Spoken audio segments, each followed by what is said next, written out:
Fuck this shit! Came in this fucking room and everything went fucking bad. Fuck this shit, man.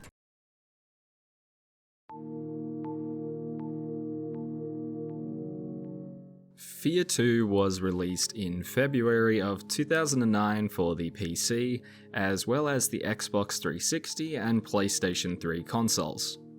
Not very long ago, I had a look at the original F.E.A.R to try and determine how well the game has aged after all this time. That being said, I knew as soon as I finished the game that I was going to be in for a headache as soon as F.E.A.R 2 came knocking. You see, my history with F.E.A.R 2 hasn't exactly been the best. This video in fact marks my second time beating the game. The first time, I remember definitely being disappointed. Wait a minute. This isn't my world. Disappointed! But at the very least, it didn't take up too much space in my head. It also occurred to me though that I had actually originally played F.E.A.R 2 quite a bit after I first beat F.E.A.R 1. I figured maybe having just beaten F.E.A.R 1 again, my opinions may be fully formed this time, especially with the first game in direct comparison. Well, I'll have you know, yeah, my opinions have changed quite a bit. Before I even finished F.E.A.R 2, I was pretty certain in my mind that this very well may be my least favorite game in the F.E.A.R franchise. You heard me right. I actually hate this game more than I hate F.E.A.R 3, and I don't like F.E.A.R 3 at all. Turns out my opinions for this game were so strong in fact that my original script for this video was actually over 1200 words long. I even recorded my voiceover for the entire script and was set to make an at least hour-and-a-half video dumping all over this game.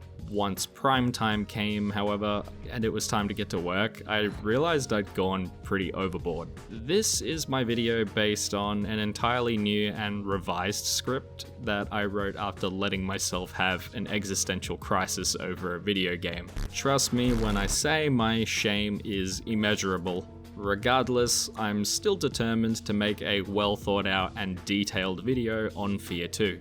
Obvious disclaimer, it's okay to like this game. Just because I absolutely despise it doesn't mean that you can't like it or that I think your opinion is less valid than mine. This video is just here to mark my own personal disappointments that stemmed from this title, and I figured some people out there might appreciate it. Without any further ado, let's get into why I think F.E.A.R 2 might actually be the worst game in the F.E.A.R franchise.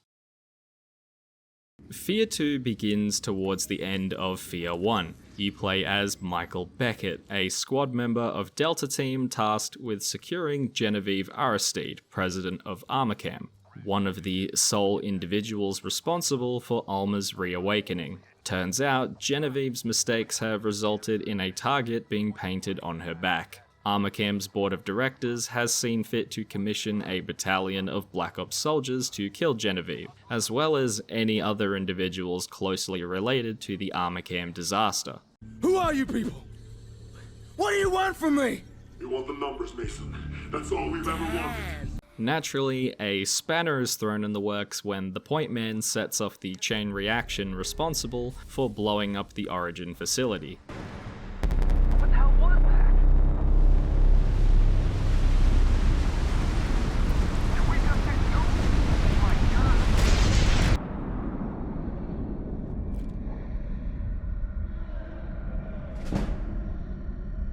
This results in most of the local area of Fairport being completely obliterated, as well as possibly tens of thousands of deaths.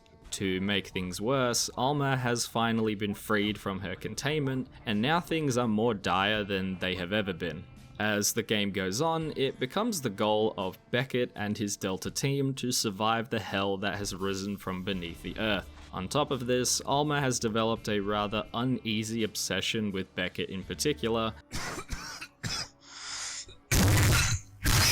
leading to the goal of the team destroying Alma by any means necessary, fearful of what she is truly capable of. Per usual, I will explain the finer details in the spoilers section. For now, let's discuss these visuals.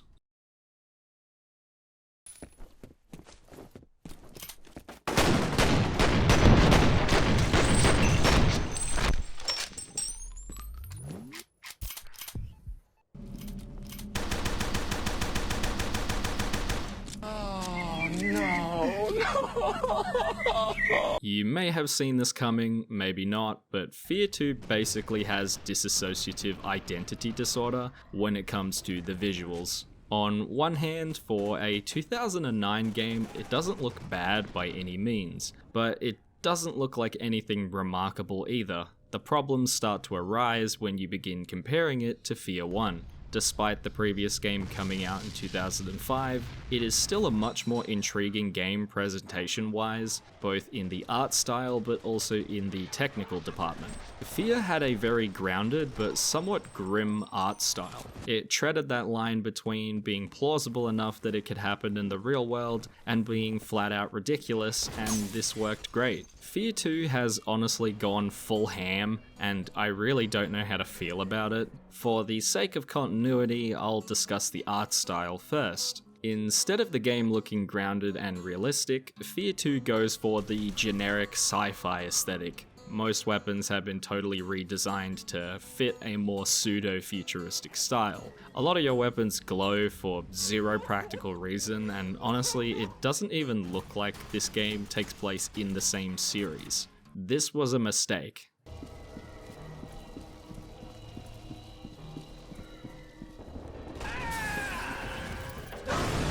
F.E.A.R 2 isn't a reboot, or at least I don't think it's trying to be a reboot, but I believe when you're doing a direct continuation to another game, you kinda have a responsibility to keep things consistent. This game is supposed to take place during and after F.E.A.R 1, and I just don't buy it. There's a lot to unpack here, so I will try to be brief. F.E.A.R 1 was lauded for its impressive lighting and particle effects. These elements were so standout for the time that it helped to mask the game's aging texture work. F.E.A.R 2 doesn't have this luxury. The texture work and character models this time around are actually a pretty solid improvement over the previous game.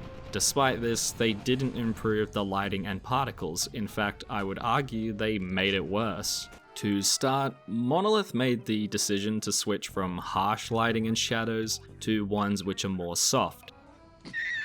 This already raises red flags because of just how noticeably different these two styles of shadows and lighting are. On top of this, actual dynamic lighting is used way less often in F.E.A.R 2, and the result is that the game ends up looking way too clean most of the time. This is honestly compounded by the new sci-fi aesthetic. For some reason, some sick degenerate at Monolith decided that for this to be real sci-fi, everything's gotta glow. Glow, glow, glow. It better all glow or you're fucking fired.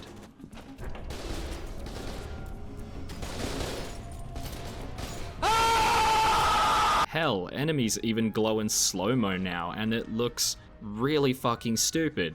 Hell, the Penetrator wielding heavies, they look like they have lighthouse lamps on their helmets. This is really, really stupid, and I don't get the motivation behind this. Since the lighting was butchered, obviously the particle effects weren't spared. The previous game had some of the best particles I've ever seen in a game. The traces of your rounds would leave splashes of sparks on impact, blood would spurt from your enemies in a satisfying way, and there was an impressive amount of environmental detail for this too. The best way I can describe F.E.A.R 2's particles is that it feels static. Traces are barely noticeable when actually shooting. The impact they have on their environment seems to be super minimal, and blood now looks like jam for some reason. Jammed. Bullet impacts also look painted on now instead of the well-modeled 3D ones we had before. Explosions and fire effects also look much worse, having barely any effect on the environment and just being a total downgrade. Environmental damage is just worse in every way imaginable. Some screens can be broken, some can't. I can shoot these blood bags and they spurt blood, but they don't actually take any damage. A lot more objects just straight up don't react to getting shot now. The last thing to mention regarding the total misfire of the presentation is the whole piss dimension gimmick and the post-processing effects.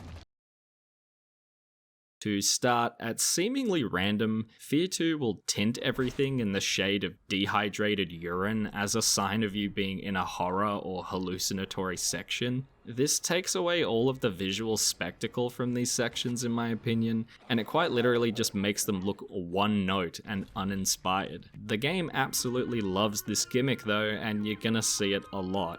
This brings me to the post-processing effects. For some reason, Monolith was scared they would actually make a good game, so they decided that anytime anything spooky happens, they need to assault your eyeballs with constant flashing lights and ridiculous effects. It honestly just makes the game's scares incredibly obnoxious. It messes with the actual horror pacing and it cheapens the game. F.E.A.R 2 basically neuters a lot of the cool looking bells and whistles that F.E.A.R 1 had, and thinks replacing these with better texture work is gonna make up for it. Well, no, it's not. It's honestly a total misfire, and I don't know what Monolith was actually going for here.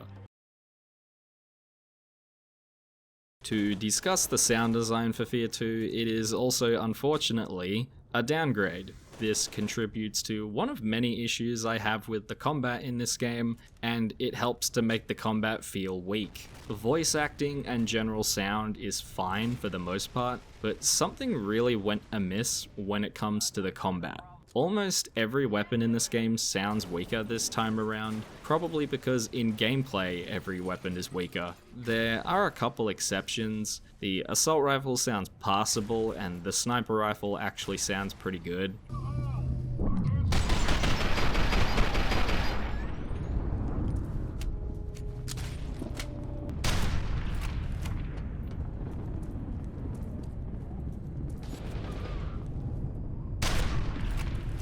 However, when I first fired the shotgun, I think I might have actually felt my pulse dampen.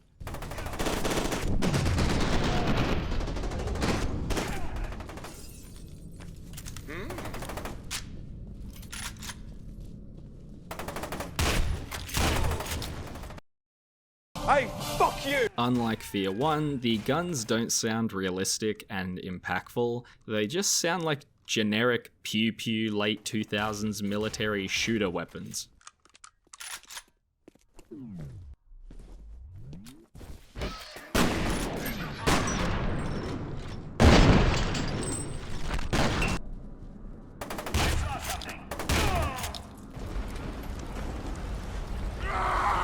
Hell, just to solidify my point, let's mention something as trivial as the bullet shells. When you fire your weapon, shells will fly from it as they eject, and you will even be able to physically see them on the ground. This was in F.E.A.R 1, and I'm glad they kept this detail in. The issue, however, comes with the sound.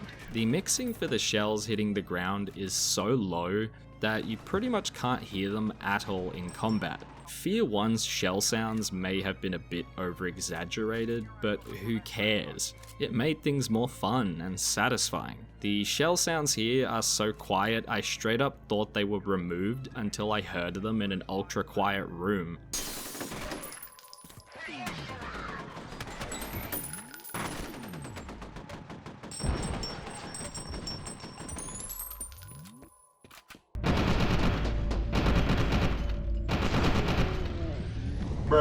The sound is just a plain downgrade in almost all aspects. Thankfully, the music isn't nearly as much of a misfire. Nathan Grigg, composer of the first game's soundtrack, returns to do the music for F.E.A.R 2. For most of the game, it fits around the same area as the previous game.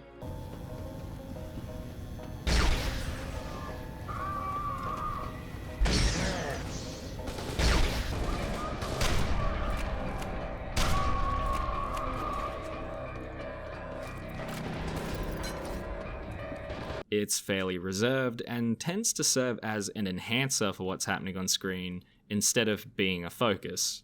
There are some more action-esque tracks here as you would expect, but they typically aren't too overbearing. There is this one metal type track at the end of the game though that really makes my head scratch.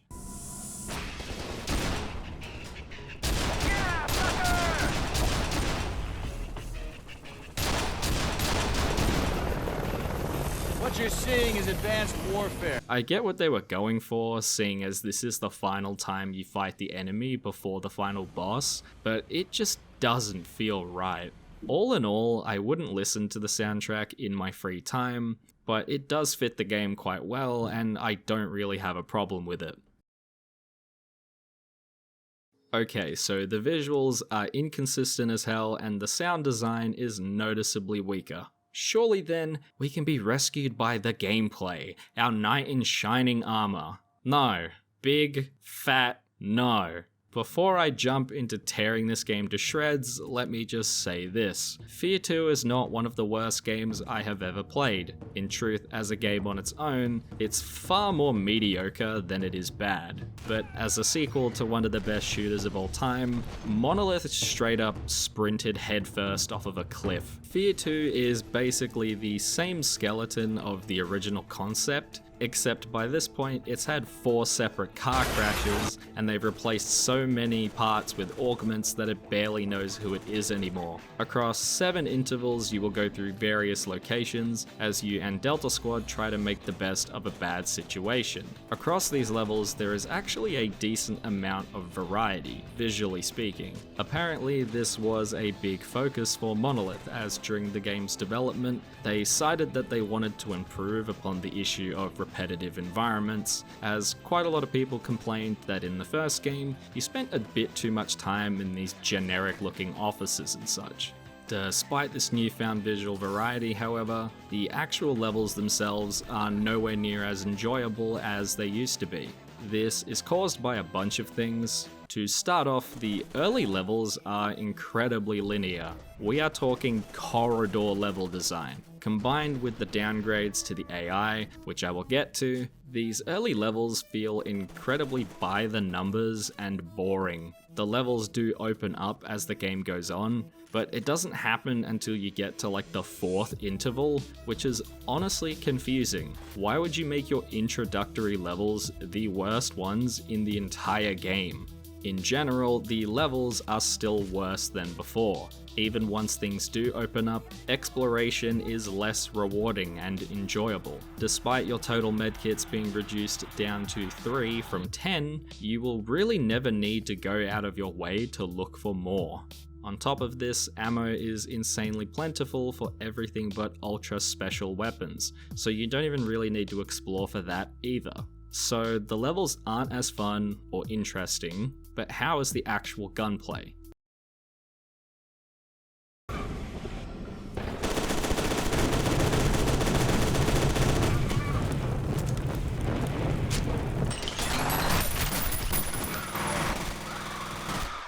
It's limp, like really limp, like this gameplay is absolute butt cheeks.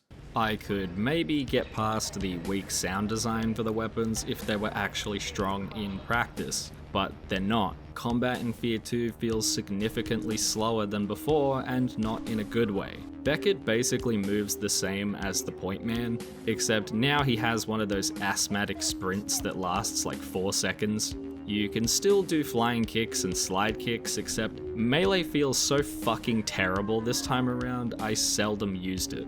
Enemies barely react to these attacks, and half the time they don't even work, with my kicks straight up clipping through the enemy on more than one occasion. They also decided to change the keybind for the slide kick in particular. This means when I tried it after using the fly kick and it didn't work, I didn't assume that the keybind was changed, I just straight up assumed that they removed it. Because of this, I have no footage of me using it because I straight up never used it for the entire game.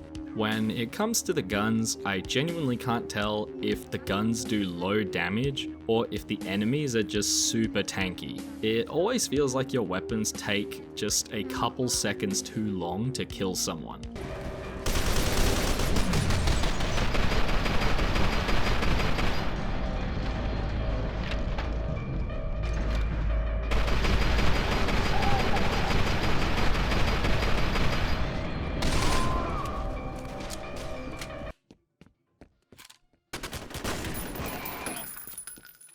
The pistol in particular is complete dog shit this time around. Not only does it do no damage, but you can't even dual wield it anymore, making it effectively useless. The shotgun got absolutely nerfed into the ground and doesn't even feel like the same gun anymore. Most of the guns here are just old weapons, but worse. The SMG is a low damage laser beam. The napalm launcher is easily one of the worst flamethrowers I've ever used in a video game, and the pulse weapon is literally a blue BFG. I'll also make a quick note on the ammo types in this game and a particular issue I have with the heads-up display. So there are two different types of shotguns in this game. You have the combat shotgun, I just can't do it. I can't take this shit. and the auto shotgun. Now, the combat shotgun and the auto shotgun, despite being both shotguns, use two different types of ammo. Now, this isn't inherently an issue, alright? There are plenty of types of shotgun ammos out there. The problem is, despite these two shotguns using different ammo, they both have the exact same ammo icon on your HUD. It's a minimal thing, but it's just kind of mind-boggling. Like, I don't understand why they thought it would be a good idea to give them both the exact same symbol. Even funnier, it doesn't just extend to the shotguns either. The SMG and the assault rifle also share the same ammo icon, and it makes even less sense here because these two guns aren't even in the same class of weapon. These two weapons don't even use the same caliber of ammunition, yet they both have the same fucking HUD icon. It makes absolutely no sense.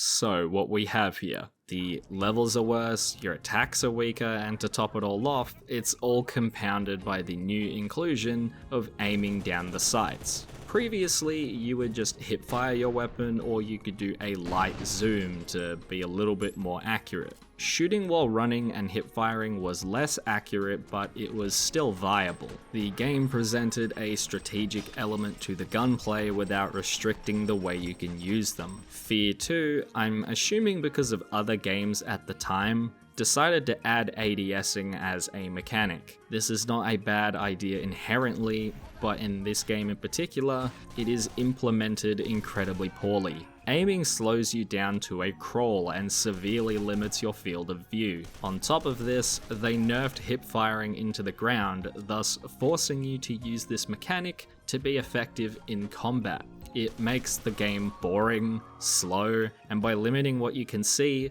the fights don't even look as cool anymore.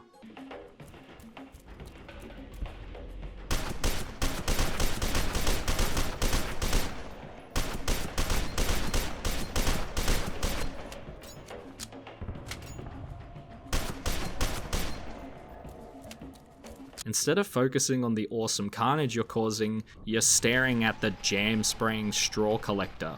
So the levels are worse, combat is slow and uninspired. Could it possibly get any worse?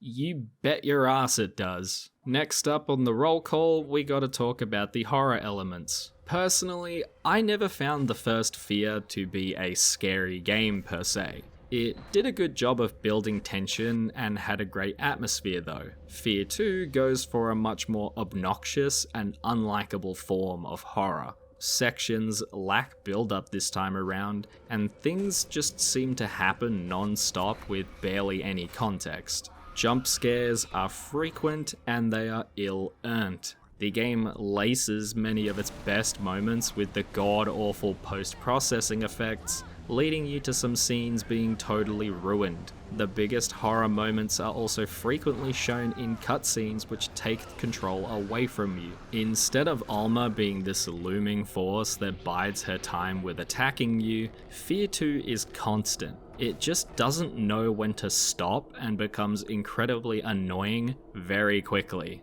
Even praised sections like the school aren't spared, as the game sees fit to slap you with scares over and over again, expecting it to still scare you by the 40th time you get a jump scare. The horror in this game honestly sucks. While we're still on the subject of old things being abused, we have to talk about the AI. F.E.A.R 1's AI is basically the stuff of legend by now. All you need to know is that it's really good and some of the best AI you will ever see in a game. Naturally then, it makes me pretty sad to tell you that the AI in F.E.A.R 2 is fucking trash. Where before the replicas were these hardened soldiers that used squad tactics, these ones feel like Call of Duty campaign fodder. All intelligence and strategy was thrown out the window this time around. The replicas barely have any tact whatsoever, and mostly just resort to rushing you over and over again. Most of the time you don't even get the drop on them either. The game will frequently alert you to their presence the second you enter a room, or fuck it, they'll just spawn a bunch there and then. Your enemies will frequently spawn from the same places over and over again, conga lining their way towards you before dying incredibly quickly. It's honestly really impressive just how poor the AI in this game is, when the first game did it so well. If I had to guess, it's probably got to do a lot with the level design. F.E.A.R 1 would frequently throw you into these arena type areas where the AI would really get to flex their muscles on you, using the environment to their advantage to take your ass out. F.E.A.R 2's level design rarely gives them the chance to do this, and they just feel like fodder that's in your way as opposed to actual engaging enemies. They are incredibly slow, ineffective, and you can basically use the exact same tactic against them over and over again for the entire game with zero alterations. It's laughable. I'd say there is at least more enemy variety this time around, but even that's a stretch. They honestly don't feel more varied, it's just now they're all covered in Christmas lights and, oh well, this enemy glows on this spot instead of this one. It's honestly really sad. There are these mutant enemy types that you can fight too, but these also kinda end in disappointment. The zombie type creatures that crawl on all fours pose basically no threat whatsoever. There are these cooler mutant enemies that you see rarely in the game. These guys you'll typically find doing regular human activities, but once you approach them or attack them, they get really mad and start mind controlling all the nearby dead corpses to try and kill you. This is actually a really cool concept, but there's only 3 of these enemies in the entire game, and killing them amounts to nothing more than just following them and emptying mag after mag into them until they just give up. So yeah, not too many kind words to say about the gameplay of F.E.A.R 2. In truth, this really shouldn't have been so hard. The first game's foundation was so solid, you didn't even need to make any massive changes to it. They could have honestly just made minor improvements across the board with a new plot, and I think most people would have been happy. Unfortunately, they messed with basically everything. Obviously, it's not all bad. There are some improvements here and there, well, sorta. Cover can be flipped over now, but you will never want to play this type of game as a cover-based shooter, so it's kinda pointless. Grenades can be cooked now, but they no longer explode on contact, which kinda fucking sucks. The flashlight has actually been completely fixed, now having an unlimited battery. You now have a 4 weapon carry limit instead of 3, which I'm definitely on board with. Instead of collecting laptop intel and listening to phone recordings, you now have text dumps for you to read. I do think this is a step back, but not a massive one per se. If you don't like reading though, this one might bother you. Oh yeah, for some ungodly reason, the lean function was removed. Granted, it isn't really as useful in this game given just how easy the combat is, but it still feels weird to remove. Sounds like it's over. Check it out. All right, we go together on 3. Ready? 1, 2, 3. This game also includes more in the way of scripted sequences and cutscenes. I'm of course referring to the likes of turret sections, the mech combat, etc. The turret sections are fine, I guess. There is only 2 of them, and they don't last long, so I think I can live with them. The mech combat can be pretty fun, and thankfully these sections don't overstay their welcome. Now, to talk about the cutscenes, I gotta make something clear. I'm perfectly fine with games having lots of cutscenes, provided you're telling me a good story. That being said, when your game is only 4 hours long, you better be telling me some really important shit, otherwise I'm gonna feel cheated. So it's about that time, I guess. Let's talk about the story. Obviously, this is the section where I'm going to be discussing spoilers, so if you don't want to be spoiled, skip to here. Alright, we all good? Alright, sweet, let's go.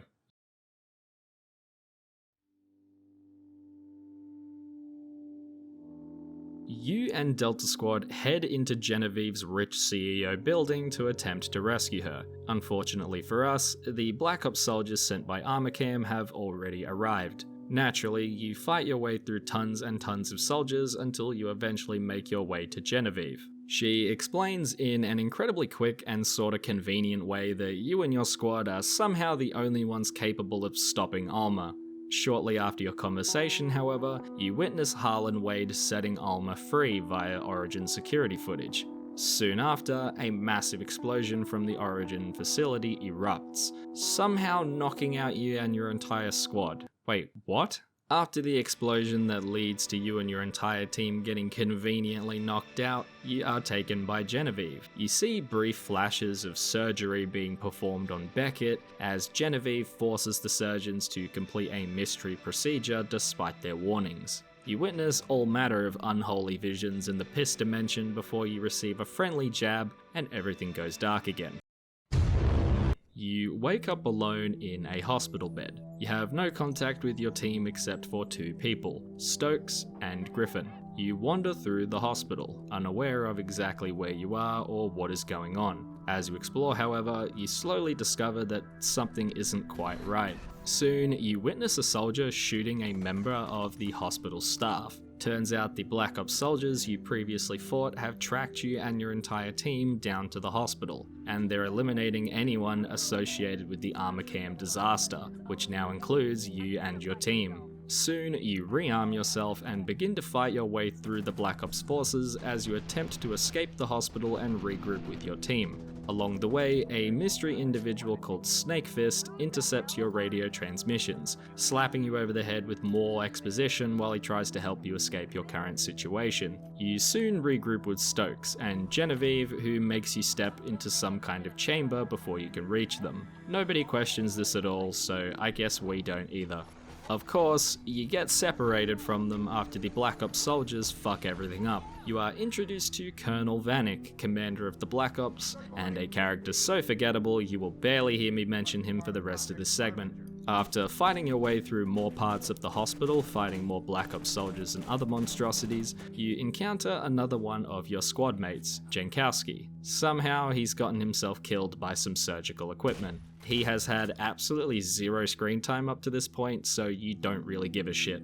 Whilst this has all been happening, another one of your squad mates named Fox has been trying to rescue what he hears to be a crying woman in the building. Of course, as usual, no one in the team questions this whatsoever. Soon after finding Jankowski getting deaded, you encounter Fox, clearly under some form of mind control by Alma. He attempts to attack you before straight up getting skinned in an oversaturated scare in the piss dimension.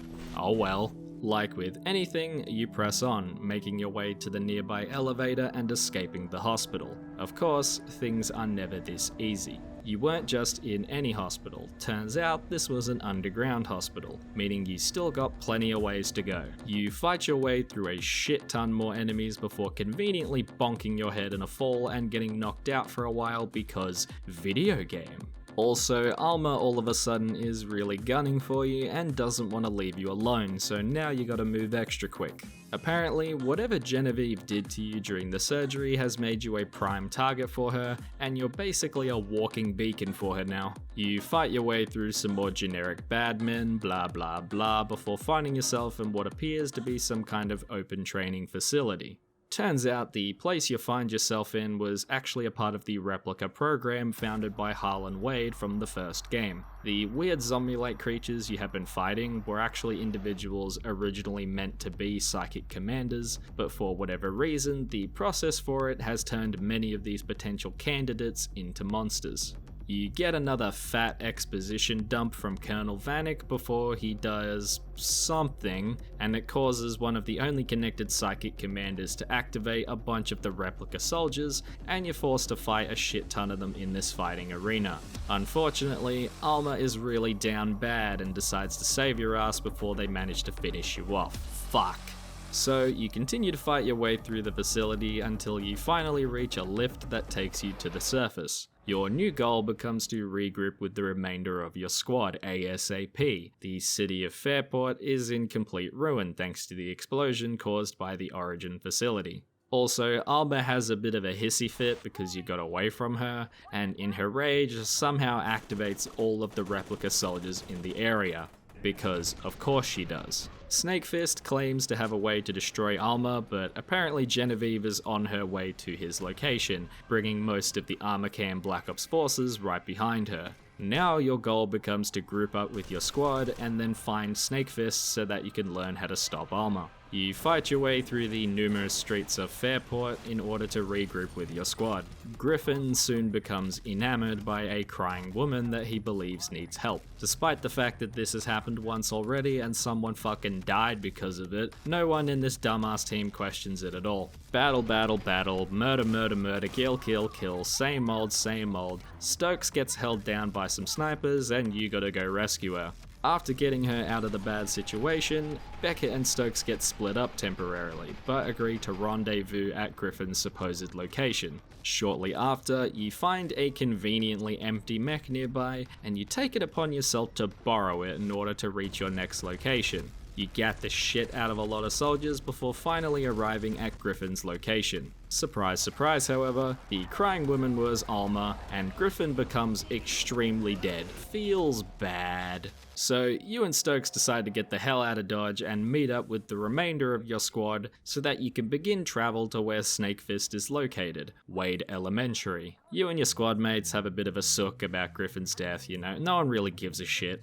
Anyway, after a short ride, you finally arrive at the school. Beckett and Stokes decide to head into the school together, while your squad mate Keegan goes on recon duty. Oh yeah, and your other buddy Morales decides to stay with your vehicle. Lazy cunt. A whole lot of spooky shit goes down while Alma continually tries to attack the shit out of you until you finally get into the underground facility below the school. It turns out Wade Elementary is owned and paid for by Armacam, and the school itself is just another facility for their experiments. Wade Elementary is actually home to Project Paragon, the purpose of which was to create more psychic commanders like Paxton Fettel via means of conditioning psychically gifted kids from a young age. You work your way through the facility, fighting a shitload more enemies. Oh yeah, and Colonel Vanek, yeah, he's down here too.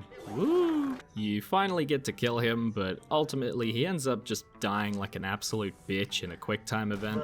Shortly after this, you finally get to meet up with Snakefist. Turns out he's actually a researcher for Armacam, thus explaining his in-depth knowledge of Alma and Armacam's various experiments. You're informed pretty quickly that the only way to defeat Alma is via a device that can amplify your psychic power. By using this device against her in a battle of wills, it is theoretically possible to finally defeat her, seeing as there is literally no one alive with the natural ability to kill her. Unfortunately though, this device is located inside the nuclear reactor of Still Island, the place where Alma was experimented on as a child. After this is all explained to you, Snakefist literally gets killed by the plot and you decide to head out. You regroup with your squad and head to Still Island, intending on following through with the plan to kill Alma. Not far from the facility, however, the replicas ambush you and you crash. You engage in a turret section as you fight the onslaught of replica troops. At this point, Keegan, one of your teammates, is clearly being overtaken by Alma, and you attempt to catch up with him while fighting off the various forces. Following Keegan on foot will eventually lead you to your arrival at Still Island. Whilst you are trying to track down Keegan, your two sane remaining squad mates had successfully made their way to Still Island on their own and are waiting for you.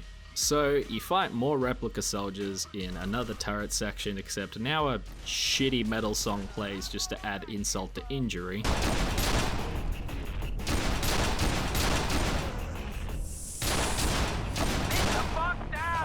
After fighting off the remaining forces, you head into the facility with Stokes to finally end things once and for all. Keegan's location at this point is still a mystery. You travel through the facility. After some more walking, you finally arrive at the device. Stokes straps you into the device, however, in true villain fashion, Genevieve is here to fuck everything up. You see, it turns out that the surgery that Genevieve had performed on Beckett was actually done with the sole purpose of making him a lure to Alma. Basically, Genevieve's idea is that by luring Alma to Beckett and Beckett going to Still Island in order to use the machine to defeat her, Genevieve would be able to lock Beckett and Alma in the device together. This would be done with the sole purpose of giving Genevieve leverage over the Armachem Corporation, successfully using the release of Alma as a threat so that she might stay alive. Believe it or not, your fate is actually somewhat hinted early in the game that you and your team were unknowingly a part of a project named Harbinger. Basically, the point was to try and read out the individuals with clear psychic potency. Beckett and Keegan were the two best candidates in the squad. By having the surgery done and also having you step into that totally not suspicious machine early in the game, Genevieve was actually just strengthening your signal for Alma to latch onto. On top of this, it actually turns out that Beckett was also in Project Paragon when he was a child and was made to forget, just like the Point Man and a bunch of other people. This helps to explain why you were still having visions of Alma prior to going through the full Harbinger process. Basically, it's a way too overly complicated explanation that tries to convince you that shit makes a lot more sense than it actually does, and Monolith just tries to convince you that the story isn't completely fucking stupid. I mean, I guess it makes sense, but Jesus, you couldn't have found a less convoluted way to lay this out? Anyway, I'm getting off topic. So Stokes makes a piss poor attempt at stopping Genevieve and gets fucking capped. Genevieve is quickly thrown to the side by Alma, however, and she takes this opportunity to quickly seal the device shut with both Beckett and Alma inside. Trapped in the device with Alma, she throws you into another vision. You have arrived in the Piss Dimension Supreme, and you know what that means. It's final boss time. Oh yeah, it also turns out Keegan is here too. Whether or not it's a vision or really him isn't really specified. The fight follows Beckett as he attempts to reactivate the device, whilst fighting off visions of Keegan clearly too far gone. Whilst this is all happening, there are these intermittent, very implied images and sounds coming from Alma. You can only guess what horrible shit is really going on until you finally hit the last switch and you think things might be over. You would be dead wrong. You awake from your vision to find yourself still sealed inside the device. It begins to open. You think maybe you did it. On the other side, you see a now pregnant Alma standing over you. She places Beckett's hand on her belly and the game ends. Okay, seriously, what the fuck just happened?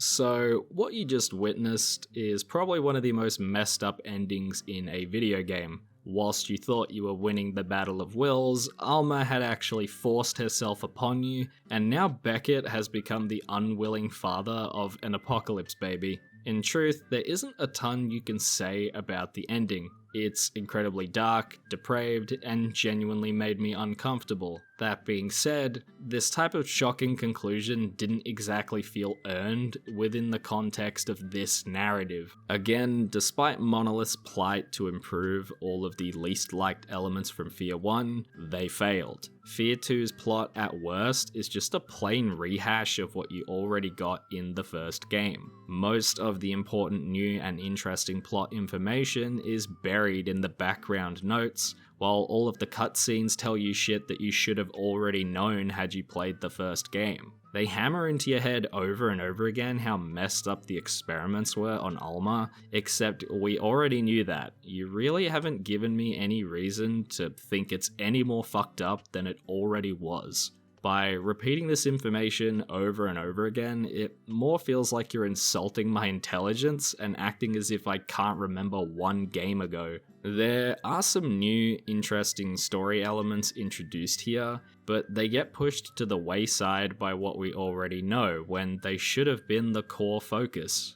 The characters in this game are just as hollow and empty as the ones in the previous game. The only characters that actually have any kind of depth or nuance are from the first game. And even in F.E.A.R 1, these characters were the exception, not the rule. The game's short length combined with its non-existent character development means that when your squad mates start dropping like flies, I could not give any less of a shit. After I watched my second teammate get distracted by the crying woman trope, I straight up could not take anything seriously anymore. Hell, I didn't even realize this until now, but F.E.A.R isn't even in this game. Yeah, despite the title, F.E.A.R Team doesn't even get a cameo, meaning within the context of this game, the acronym doesn't mean jack shit. Perhaps this was the result of all the name drama whilst the game was being developed, but it still feels strange to have them straight up missing. The story here isn't absolutely terrible, but it lacks focus and repeats mistakes from the previous game that should have been a reasonably easy fix. Alma basically hasn't developed in any meaningful way since F.E.A.R 1, aside from the fact that now she's a sexual predator. By the time I finished the game, I kinda just felt hollow. Nothing was achieved or gained, and honestly, I just really badly wanted to play F.E.A.R 1 again and forget this canon ever even happened. It's honestly just a fat waste of potential, and it makes me really sad. To make an additional note that I forgot to mention, the dialogue in this game is also god awful. Hey, Top. Somebody wasted a janitor in the men's room. Point blank in the back of the head. Something went down in the lobby, too. One confirmed, another probable. Just about blood. Hustle it up, people. Man, I could really go for an extra hot, no whip, white chocolate macchiato. You're like free pizza at an anime convention.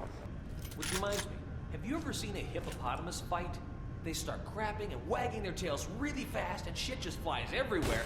Fucking insane. It is downright cringeworthy. Thankfully, the bad dialogue isn't rapid fire, and the game at least gives me time to recover with each terrible line, but by god did some of these lines make me do an actual double take. So for now, we've covered the entirety of F.E.A.R 2, well, sorta. Just like with F.E.A.R 1, the sequel saw fit to dig into the expansion territory. Lucky for me though, they only saw fit to make one expansion this time around. The expansion is titled F.E.A.R 2 Reborn, and apparently it actually does some stuff better than the main game. I'll take that as a challenge. So before I go completely lucid, let's take a look at the F.E.A.R 2 expansion to see how it holds up and if it manages to be an improvement over the base game, before I give my final thoughts.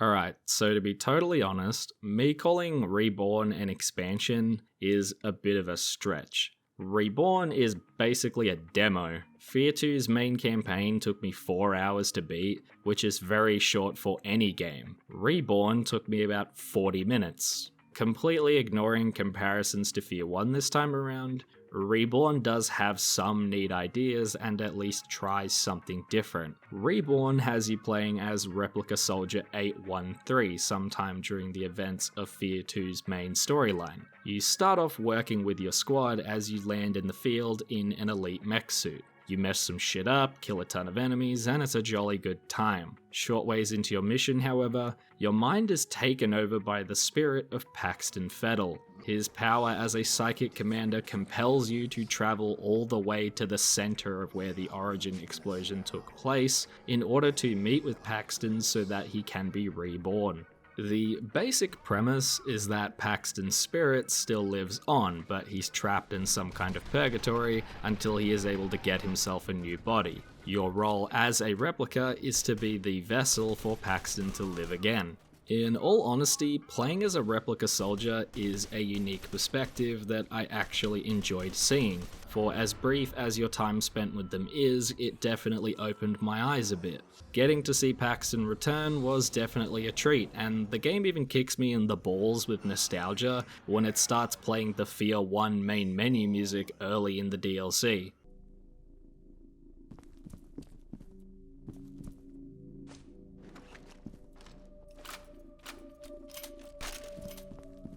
Make no mistake, Reborn still has the same issues as the base game, and nothing is truly overhauled. Regardless, I still do forgive Reborn more than the main game, because at the very least it tried to do something totally different. This DLC is also instrumental into how Paxton becomes such a prominent role in F.E.A.R 3, given that he is supposed to be dead as hell by the end of F.E.A.R 1. All in all, I'd say F.E.A.R 2 Reborn is fine. It doesn't really change my mind that much on the overall experience of F.E.A.R 2, but it is only 40 minutes long and comes included with F.E.A.R 2 anyway, so you stand to lose nothing by playing it through just once. It's inoffensive.